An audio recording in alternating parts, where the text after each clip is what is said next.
Saturn launch control, T-minus 2 hours, 40 minutes, 40 seconds, and counting. At this time, the prime crew for Apollo 11 has boarded the high-speed elevator from inside the A level in the mobile launcher, which is the second level inside the launcher. This is a high-speed elevator, 600 feet per minute, which will carry them to the 320-foot level, the spacecraft level. Shortly, we'll expect astronauts Neil Armstrong and Michael Collins to come across swing arm 9, the Apollo access arm, and proceed to the White Room and stand by to board the spacecraft. The third member of the crew, astronaut Edwin Aldrin, who will be the last one to board the spacecraft, will stand by in the elevator, seated in a chair, while his two comrades first board the spacecraft. Once Armstrong, who sits in the left-hand seat, and Collins, who will sit in the right-hand seat during liftoff, are aboard, then Aldrin will be called, and he will take his seat, the middle seat in the spacecraft. The spacecraft commander, Neil Armstrong, and the command module pilot, Michael Collins, now proceeding across the swing arm into the small White Room that attaches at the spacecraft level. In the meantime, about 100 feet below, we have a team of technicians working on a leaking valve, which is a part of the ground support equipment, a part of the system that's used to replenish the fuel supply for the third stage of the Saturn V rocket. He is proceeding to tighten a series of bolts around this valve in the hope that this will correct the leak. Once the technicians do depart, the hydrogen will again be flowed through the system to assure that the leak has been corrected. The spacecraft commander, Neil Armstrong, and CMP, the command module pilot, Mike Collins, now standing by in the White Room. T-minus 2 hours, 38 minutes, 45 seconds and counting. This is launch control. Apollo Saturn launch control, T-minus 2 hours, 34 minutes, 44 seconds and counting. The spacecraft commander, Neil Armstrong, now aboard the Apollo 11 spacecraft at the 320-foot level at the pad. We had it logged having the commander go over the sill into the cabin at 6:54 a.m. Eastern Daylight. Since that time, the commander has now been tied into the system and has checked in over the communication lines. He was wished a good morning by the spacecraft test conductor, Skip Chauvin, and Armstrong in return said it looks like a good morning. In the meantime, 120 feet below him, the technicians continuing to work to tighten bolts around a leaking valve associated with the system that replenishes hydrogen fuel for the third stage. To repeat once again, this is not a problem on the launch vehicle itself, but on the ground support equipment associated with it. T-minus 2 hours, 33 minutes, 45 seconds and counting. This is Kennedy Launch Control. This is Apollo Saturn Launch Control, T-minus 2 hours, 30 minutes, 55 seconds and counting. Right on the hour, the command module pilot, astronaut Michael Collins, who will be sitting on the right-hand side of the spacecraft during liftoff, boarded the spacecraft. We had it logged at 7 a.m. Eastern Daylight Time. The third member of the crew, astronaut Buzz Aldrin, standing by in the elevator around the corner along the swing arm from the White Room and the spacecraft at the 320-foot level. 120 feet below, technicians still working on some bolts that surround a leaking valve that is associated with a system that replenishes the hydrogen fuel supply for the third stage of the Saturn V rocket. Our countdown proceeding at this time, coming up toward the 2 hour and 30 minute mark in the count. This is Kennedy Launch Control. This is Apollo Saturn Launch Control, T-minus 2 hours, 23 minutes, 46 seconds and counting. The third member of the Apollo 11 prime crew, now aboard the spacecraft.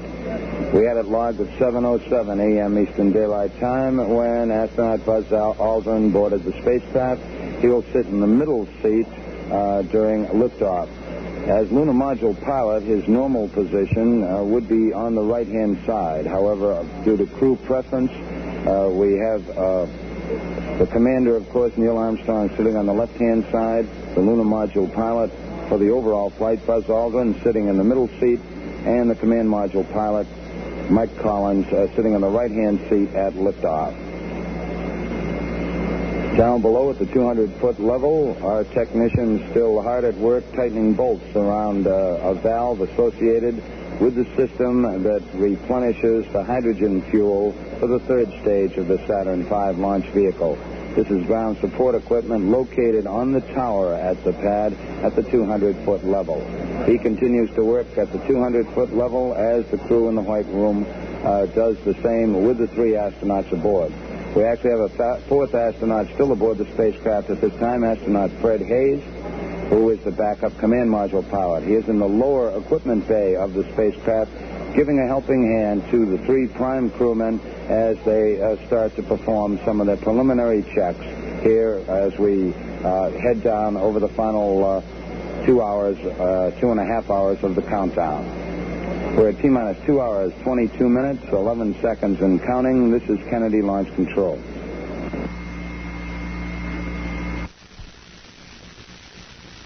This is Apollo Saturn Launch Control. We've just passed the 2-hour, 21-minute mark in our countdown, and we are proceeding at this time. At the 320-foot level, all 3 astronauts now aboard the spacecraft. Just a few minutes ago, astronaut Buzz Aldrin came in and took the center seat to join Neil Armstrong on the left and Mike Collins on the right. These are the positions they will fly at liftoff.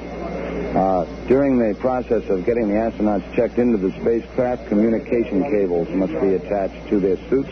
They also have to hook into the suit circuit system of the spacecraft that brings oxygen into their suits. They are helped by a 4th astronaut on board. The backup command module pilot, astronaut Fred Hayes, is in the lower equipment bay, and one of the suit technicians who's located behind them to give a hand as they check in. We've heard from Neil Armstrong, and now we've also heard from Mike Collins on comm checks, and we're standing by for further reports as the checkout continues. 120 feet down, the work continues on a leaky valve at the 200-foot level. This is ground support equipment. The technicians still hard at work tightening bolts around that valve at this time. 2 hours, 19 minutes, 45 seconds and counting. This is Kennedy Launch Control. This is Apollo Saturn Launch Control, T-minus 2 hours, 10 minutes, 35 seconds, and counting. At the 320-foot level, the 4th astronaut aboard the spacecraft regretfully leaves at this time. Astronaut Fred Hayes is about to come out after giving the 3 prime crewmen a hand in their preliminary checkouts aboard. Hayes will be coming out shortly. In the meantime, 120 feet below, where we had that problem with a leaky valve, the technicians have completed their work, and they are in the process now of departing from the launch pad. In a short while, we'll start flowing hydrogen again back through the general replenishing system to continue to top off the supply of the hydrogen fuel in the third stage of the Saturn V launch vehicle. The spacecraft commander, Neil Armstrong, has completed a series of checks called Abort Advisory System checks. This is where certain key crewmen on the ground, members of the launch team, can send signals to the spacecraft commander in the spacecraft, light cues that would indicate difficulty during the flight in which he could take abort action if he determined that such action was necessary. These checks have been completed, and Neil Armstrong confirmed that the lights came on in the console in front of him, the panel in front of him, as these lights were operated from the ground here in the Launch Control Center.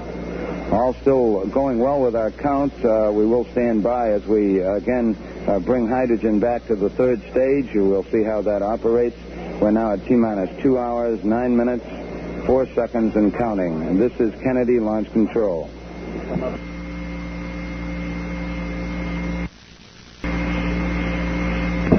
This is Apollo Saturn Launch Control, T-minus 2 hours, 7 minutes and counting. At this time, we're just in the process of closing the hatch on the Apollo 11 spacecraft. Several of the closeout crew shook hands with the astronauts and then proceeded to close the hatch on direction from the spacecraft test conductor, Skip Chauvin. We had it logged as the hatch being closed and tightened, still being tightened right at this time, which is 25 minutes past the hour. Once the hatch is closed, we will start a cabin purge to condition the cabin inside. The 3 astronauts, of course, are on pure oxygen in their spacesuits on the suit circuit. We will produce a cabin atmosphere in the spacecraft of a 60-40 combination, 60% oxygen and 40% nitrogen. This is the atmosphere used for liftoff. Once that is accomplished, the closeout crew will be ready to put the boost protective cover on the hatch and continue with their closeout. The hatch being closed at this time, we are proceeding. We'll stand by to see how our hydrogen condition is as far as replenishing the hydrogen fuel supply with the 3rd stage of the Saturn V. 2 hours, 5 minutes, 50 seconds.